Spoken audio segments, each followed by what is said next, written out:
നമസ്തേ പ്രിയമുള്ള പ്രേക്ഷകരെ, നാം ഇവിടെ ചർച്ച ചെയ്യുന്നു വാരഫലം. വാരഫലത്തിൽ നാം ചർച്ച ചെയ്യുന്നത് ഈ ആഴ്ച 1201 കുംഭമാസം 10-ാം തീയതി മുതൽ 16-ാം തീയതി വരെയുള്ള, അതായത് 2026 ഫെബ്രുവരി മാസം 22-ാം തീയതി മുതൽ 28-ാം തീയതി വരെയുള്ള ഒരു വാരക്കാലത്തെ ശുഭാശുഭ ഫലങ്ങൾ. നാം ചർച്ച ചെയ്യുന്ന ഈ വാരത്തിൽ ഗ്രഹസ്ഥിതി എൻ്റെ പ്രിയമുള്ള പ്രേക്ഷകർ ശ്രദ്ധിക്കുക. മേടൻ രാശിയിൽ ചന്ദ്രനാണ്. അശ്വതി നക്ഷത്രമാകുന്നു നാം ചർച്ച ചെയ്യുന്ന ദിനം. മേടൻ രാശിയിൽ ചന്ദ്രനാകുന്നു, മിഥുനത്തിൽ വ്യാഴം, ചിങ്ങൻ രാശിയിൽ കേതു, 10-ാം ഭാവത്തിൽ മകരത്തിൽ ഉച്ചസ്ഥനായ ചൊവ്വ, 11-ാം ഭാവത്തിൽ സൂര്യൻ, ശുക്രൻ, ബുധൻ, രാഹു, 12-ാം ഭാവത്തിൽ ശനി. ഇവിടെ ഓരോ രാശിക്കാരുടെയും ശുഭാശുഭ ഫലങ്ങളാണ് നാം ചർച്ച ചെയ്യുന്നത്. എൻ്റെ പ്രിയമുള്ള പ്രേക്ഷകർ, മേടം മുതൽ മീനൻ വരെയുള്ള 12 രാശിക്കാരുടെ ശുഭാശുഭ ഫലങ്ങൾ ശ്രദ്ധിക്കുക.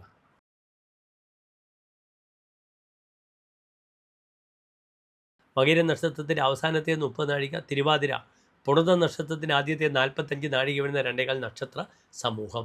ഇവിടെ മിഥുനൻ രാശിക്കാർക്ക് രാശിയിൽ നിൽക്കുന്ന ഗ്രഹം വ്യാഴമാണ്, ജന്മവ്യാഴമാണ്. കണ്ടകശനിയുണ്ട്. ലോകത്തിലെ എല്ലാ മിഥുനൻ രാശിക്കാർക്കും അതുമുണ്ട്. 3-ൽ കേതുവാണ്, അഷ്ടമത്തിൽ ചൊവ്വ, 9-ാം ഭാവത്തിൽ സൂര്യൻ, ബുധൻ, ശുക്രൻ, രാഹു, 10-ാം ഭാവത്തിൽ ശനി, 11-ൽ ചന്ദ്രൻ. ഇവിടെ ധനസ്രോതസ്സിന് പല കാര്യങ്ങളും അനുകൂലമായി വരും. ധനാധിപനായ ഗ്രഹം ലാഭസ്ഥാനത്ത് വരുന്ന ഉച്ചത്തിലേക്ക് വരികയാണ്. അതൊരു യോഗകാരകനാണ്. അതിനാൽ ഊഹക്കച്ചവടക്കാർക്കും മറ്റ് പല വ്യാപാരങ്ങളിലും ഏർപ്പെടുന്നവർക്കും വളരെ നല്ലതാണ്. ഭൗതിക സുഖത്തിനപ്പുറത്ത് പല തീർത്ഥാടന വിഷയവുമായി ബന്ധപ്പെട്ട് യാത്ര ചെയ്യേണ്ട മഹാദൈവാനുകൂല്യമുണ്ടാകും. തീർത്ഥാടന സന്ദർശനങ്ങളുണ്ടാകും. ബാങ്കിങ് സെക്ടേഴ്സിൽ ഷെയറുമായി കളിക്കുന്നവർക്കും നല്ല ലാഭം വരുന്ന സമയമാണ്. കർമ്മമേഖലയിൽ ഒരു ഉയർന്ന പദവി പ്രദാനം ചെയ്യപ്പെടും. 9-ാം ഭാവത്തിൽ സൂര്യനുണ്ട്. ക്രിയാതുങ്കതാം, ജോലിയിൽ തനിക്ക് ഉയർന്നൊരവസ്ഥ വരുന്ന വാരമാണിതെന്ന് അറിയുക. പക്ഷെ പലപ്പോഴും താൻ സൽക്കരിച്ച സുഹൃത്ത് ശത്രുവായിട്ട് മാറും. അഷ്ടമത്തിൽ ചൊവ്വയാണ്. സഖാഗിന്ന ശത്രുയതേ സൽകൃതോപി, താൻ സൽക്കരിച്ച സുഹൃത്ത് തന്നെ ശത്രുവാകും. പ്രയജ്ഞകൃതേ ഭൂയതജ ഉപസർക്കേഹി, എത്ര യജ്ഞിച്ചാലും തടസ്സങ്ങൾ വരും. ഒരിക്കലും കാര്യങ്ങൾ കുറുക്ക് വഴികളെ നേടാൻ വേണ്ടി സുഹൃത്തുക്കളെയോ അല്ലെങ്കിൽ മറ്റ് പലരുടെയോ സഹായം, കൺസൾട്ടൻസിന് സഹായം നേടി താൻ ചതിക്കപ്പെടുന്നൊരു സമയമാണെന്ന് അറിയുക. വളരെ ജാഗ്രത പാലിക്കുക. കാശ് തൻ്റെ കൈവിട്ട് പോയാൽ അത് തിരിച്ചു വരാൻ വലിയ പാടാണ്.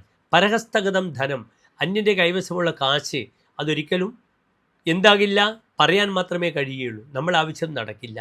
അതിനാൽ വളരെ ശ്രദ്ധിക്കുക താൻ കാശ് കൊടുക്കുമ്പോൾ. എത്ര കോടീശ്വരനായാൽ നമ്മൾ ഒരു ബ്രോക്കറേജുമായി ബന്ധപ്പെടുന്ന വിഷയത്തിൽ നമ്മളൊരു കാശ് കൊടുത്തില്ല, എത്ര കോടീശ്വരനായാലും ചോദിച്ചാൽ അയാൾ തരില്ല. അയാൾക്ക് 100 എക്സ്ക്യൂസസ് ഉണ്ടാകും. അയാളുടെ മകൻ വിദേശത്താണ്, അവന് അയച്ചു കൊടുക്കണം. നമുക്ക് പല അനുഭവങ്ങളുമുണ്ട്. അപ്പോൾ അവിടെ സൗഹൃദങ്ങളുമൊന്നുമില്ല. വലിയ ന്യായം പറയുന്ന പുണ്യാക്കന്മാക്കളുടെ മുഖമൊക്കെ നാം മനസ്സിലാക്കുന്ന അവസരങ്ങളായിരിക്കും. വളരെ ജാഗ്രത പാലിക്കുക. തൻ്റെ കൈവശമുള്ള കാശ് കൊടുത്ത് ശത്രുക്കളെ ഉണ്ടാക്കാതിരിക്കാൻ ശ്രമിക്കേണ്ടുന്ന വാരമാണ്. ശാരീരികമായി ഉദരസംബന്ധമായ രോഗങ്ങളും പൈൽസ് രോഗത്തെയും കൂടുതൽ ശ്രദ്ധിക്കണം. കൈകൾക്ക് പാർഷ്യൽ പാരാലിസിസ് വരാൻ സാധ്യത വളരെ കൂടിയ സമയമാണ്. ഇയർ ബാലൻസിങ്ങിൻ്റെ വിഷയവും ശ്രദ്ധിക്കണം. ഏതായാലും ധനം കൊണ്ട് ജീവിക്കുന്നവർക്ക്, വാക്കുകൊണ്ട് ജീവിക്കുന്നവർക്ക്, കൺസൾട്ടൻസിനൊക്കെ നല്ല സമയമാണ്. ഷെയർ മാർക്കറ്റിൽ ഊഹക്കച്ചവടത്തിൽ കളിക്കുകയാണെങ്കിൽ നല്ലൊരു വരുമാനം വരാവുന്ന വാരമാണിത്. അപ്രകാരം ദോഷങ്ങൾ മാറ്റാൻ നിർബന്ധമായും ഭദ്രകാളി ക്ഷേത്രത്തിൽ നാളികേരം കൊണ്ട് ദേഹമുട്ടി ചെയ്യുക. ശത്രുമുട്ടി ചെയ്യുന്നത് വളരെ ഉത്തമമാണെന്ന് അറിയുക. നന്ദി, നമസ്തേ.